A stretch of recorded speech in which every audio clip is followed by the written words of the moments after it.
Suman TV వీక్షకులందరికీ నమస్కారం. మనతో ఉన్నారు రిటైర్డ్ డిప్యూటీ కమిషనర్ కమర్షియల్ ట్యాక్సెస్కి సంబంధించిన ఆఫీసర్ గారైన చింతల శ్రీనివాస్ గారు. నమస్కారం శ్రీనివాస్ గారు. నమస్తమ్మా. ఎలా ఉన్నారు?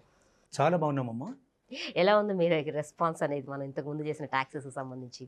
చాలా బాగుందమ్మా.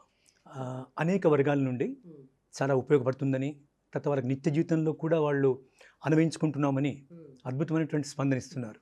సంతోషం. థ్యాంక్ యూ అండి. మరి మీరు ఇప్పుడు ఒక కొత్త టాపిక్స్ అనేవి స్టార్ట్ చేస్తున్నారు. ఎస్.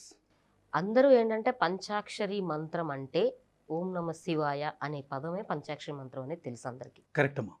మీరు మోడ్రన్ మంత్రాలాగా మోడ్రన్ పంచాక్షరి మనీ అని చెప్పి అంటున్నారు. ఈ మోడ్రన్ పంచాక్షరికి ఈ మనీకి ఏంటి సంబంధం? అసలు మీ మాటల్లో ఆ మనీకి ఆ పంచాక్షరి మంత్రానికి సంబంధించి మీ మాటల్లో ఏం చెప్పాలనుకున్నారు, ఏంటి? తప్పనిసరమ్మా. ఈ మొత్తం ప్రపంచమంతా ధనం మూలం మిదం జగత్ అని మనకు తెలుసు. అంటే ధనమే ప్రధానమని, ఈ ప్రపంచమంతా వృధా అని అర్థం అక్కడ. ఓకే. కానీ ప్రపంచమే లేకపోతే మనీ అది ఎక్కడ ఉంటుంది? ఉండదు. కనుక మానవుడికి మనీకి, మానవుడు మనీ అవినాభావ సంబంధం ఉంది. అలాగే మీరు అడిగిన అద్భుతమైనటువంటి ప్రశ్న అని కాదు, బట్ అందరికీ ఉపయోగపడే ప్రశ్న. అదేమిటంటే ఏన్షియంట్ పంచాక్షరి నమఃశివాయ, నమఃశివాయ 5 అక్షరాలు. అయితే ఇప్పటి ఈ ఆధునిక యుగపు మోడ్రన్ పంచాక్షరి MONEY మనీ. అలా మీరు సెట్ చేసాము. దానికి వివరణ కూడా మనం ఇవ్వచ్చమ్మా. ఎలా అండి? ఎలా అంటే శివుడిని స్తుతించే ప్రార్థన, స్తోత్రం, కీర్తన, అలాగే భక్తిని, శ్రద్ధను ప్రకటించేది నమఃశివాయ. అంటే నమఃశివాయ అంటే పంచాక్షరి. అష్టాదశ పురాణాలు తీసుకున్న, బ్రహ్మాండ పురాణం ముఖ్యంగా చూసిన, అటు పాతకాలానికి వెళితే ప్రాచీన కాలానికి, వేదకాలము నుండి కూడా శివుడిని ఏకాగ్రతతో ధ్యానిస్తే అదొక తపస్సు. తపస్సుకు ఫలం ఉంటుంది. శివుడిని భక్తితో పూజిస్తే మనము కోరిన కోరికలు నెరవేరుతాయి. అలాగే ఎప్పుడు ఏ పూజ చేసినా శ్రద్ధ అవసరము అని అన్ని శాస్త్రాలు, ధర్మశాస్త్రాలు పేర్కొన్నాయి. శ్రద్ధ అంటే ఏమిటి? True interest. నిజంగా చెప్పాలంటే ప్యూర్ ఇంట్రెస్ట్. అప్పుడు ఏమవుతుంది? ఏకాగ్రతతో మన కోరికలకు, అలాగే మన నమఃశివాయ శివుడికి ఒక అనుసంధానం ఏర్పడుతుంది. అప్పుడు కోరిన కోరికలు ఎలక్ట్రోమాగ్నెటిక్ వేవ్స్, ఇప్పుడు మీరు అన్నట్టుగా ఆధునిక ప్రపంచ సాంకేతిక శాస్త్రంతో పోలిస్తే ఎలక్ట్రోమాగ్నెటిక్ వేవ్స్ ప్రసరించి కోరిన కోరిక తీర్చేటువంటి ఒక పరాశక్తికి, అద్భుత శక్తికి కనెక్ట్ అవుతుంది. అప్పుడు కోరిన కోరికలు నెరవేరుతాయి. ఇలా శివుడిని పూజిస్తే, ధ్యానిస్తే, నమఃశివాయ అని స్మరిస్తే ఎలాగైతే కోరిన కోరికలు సిద్ధిస్తాయో, అలా ఏ మానవుడైతే, హ్యూమన్స్, నిత్య జీవితంలో డబ్బును, మనీని దాన్ని కంట్రోల్ చేస్తారో, డబ్బుపై ఒక మనోబలాన్ని ఉంచి సరైన రీతిలో దాని సక్రమ గతిలో నడుపుతారో వాళ్ళు సక్సెస్ఫుల్ అవుతారు. అంటే మనీకి సంబంధించి ఇంత ఉందంటారు. తప్పకుండా పంచాక్షరి లాగా దాన్ని ధ్యానించాలంటారు. ధ్యానించాలి, పూజించాలి. డబ్బును శ్రీ మహాలక్ష్మితో సమానం. ఎప్పుడైతే అమ్మవారు ఇంట్లోకి వస్తారో ఆమెను బంధించాలి. అమ్మ అంటే ఐశ్వర్యం. ఇక్కడ అమ్మ అంటే ఐకానిక్గా ఐశ్వర్యం. అయితే సంస్కృతంలో అన్ని ఆధ్యాత్మిక చింతనలో శ్రీ లక్ష్మీమాత మనీకి ప్రధానమైనా, కానీ ఈశ్వర్ ఈజ్ ఈక్వల్స్ టు ఐశ్వర్యం. ఈశ్వరుని నుండే ఐశ్వర్యం వచ్చింది. అయితే మానవులు ఏం చేయాలి అంటే, అందరికీ తెలిసిన ఈశ్వరుడు వచ్చి ఆయన ధ్యానంలో ఉంటారు, అతనికి ఎటువంటి ఇవి ఉండవు అని అంటారు. మరి మీరేమో ఐశ్వర్యం వస్తుంది అంటున్నారు. మనీకి ఈశ్వరుని పూజిస్తే ఐశ్వర్యం ఎలా వస్తుందంటారు? మంచి పాయింట్. ఇక్కడ శివుడిని మాత్రమే పూజిస్తూ కూర్చోవాలని కాదు.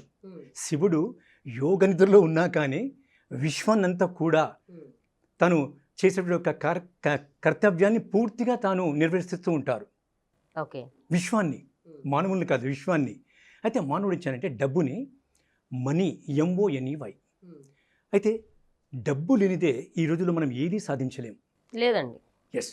కొంచెం తాగడానికి వాటర్ కూడా మనీ ఉంటేనే ఇప్పుడు బాటిల్డ్ వాటర్, మీరు అన్నట్టుగా ఇప్పుడు బాటిల్డ్ వాటర్ ఎవరు చూసినా కానీ హెల్త్ సెన్స్లో, కాన్షియస్లో ప్యూర్ వాటర్ అంటే బాటిల్డ్ వాటర్నే తీసుకుంటున్నారు. అయితే పాయింట్ ఇక్కడ ఏంటంటే డబ్బును ఆర్జించాలి. ఒక సూత్రం ఉంది ఏమిటంటే ఎక్స్పెండిచర్ కంటే ఇన్కమ్ ఎక్కువ ఉంటే, ఎక్స్పెండిచర్ ఖర్చు కంటే డబ్బులో ఖర్చు కంటే ఆదాయం ఎక్కువ ఉంటే అది ఒక ప్లెయిన్ పేపర్, మనశ్శాంతి.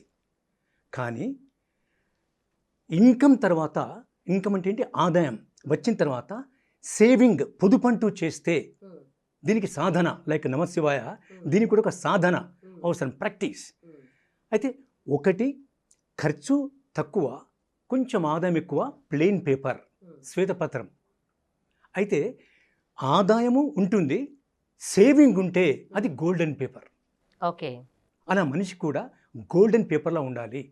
సాధన చేయాలి, ఏకాగ్రత అవసరం. డబ్బంటే దానిపై భక్తి, శ్రద్ధ ఉంచాలి. ఓకే. అలాగే దానిని నీళ్ళలా ఖర్చు పెడితే నీవే ఖర్చయిపోతావు అని ఒక సామెత.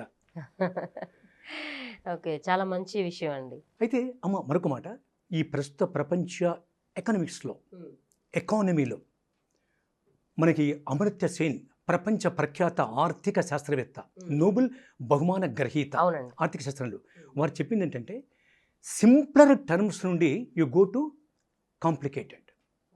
అంటే సాధన చేస్తూ ఓడిపోయిన దాని నుండే, వెన్ యు ఆర్ డిఫీటెడ్, ఓడిపోయిన దాని నుండి అంటే ఫెయిల్యూర్ నుండే మనీలో నీవు విజయాన్ని, సక్సెస్ని పొందాలి.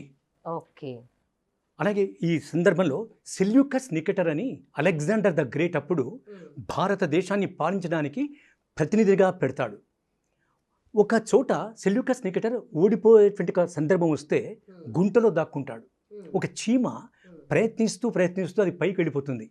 అప్పుడు సెల్యూకస్ నికెటర్ దాని నుండి స్ఫూర్తిని పొంది అతను ఓడిపోయాడు, ఫెయిల్డ్.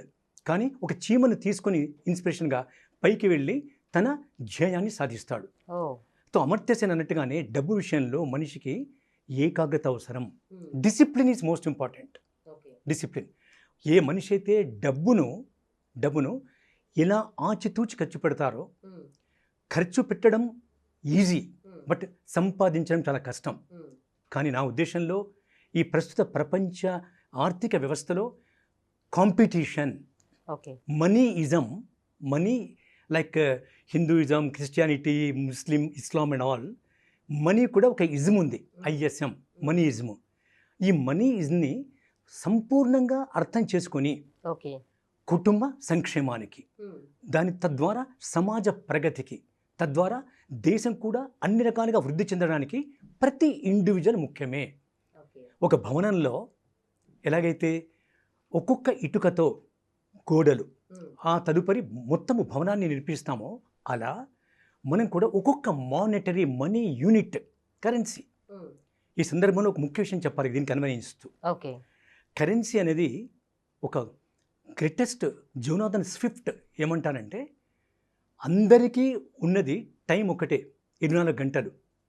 కానీ ఆ 24 గంటల్లో ఎవరు ఎలా దాన్ని సద్వినియోగం చేసుకుంటారో వాళ్ళే విజేతలు అంటారు. ఒకరికి ఎక్కువ, ఒకరికి తక్కువ, ఒకరికి 24, ఒకరికి 22 అలా లేదు. గొప్ప మాట చెప్పారు. ఎస్.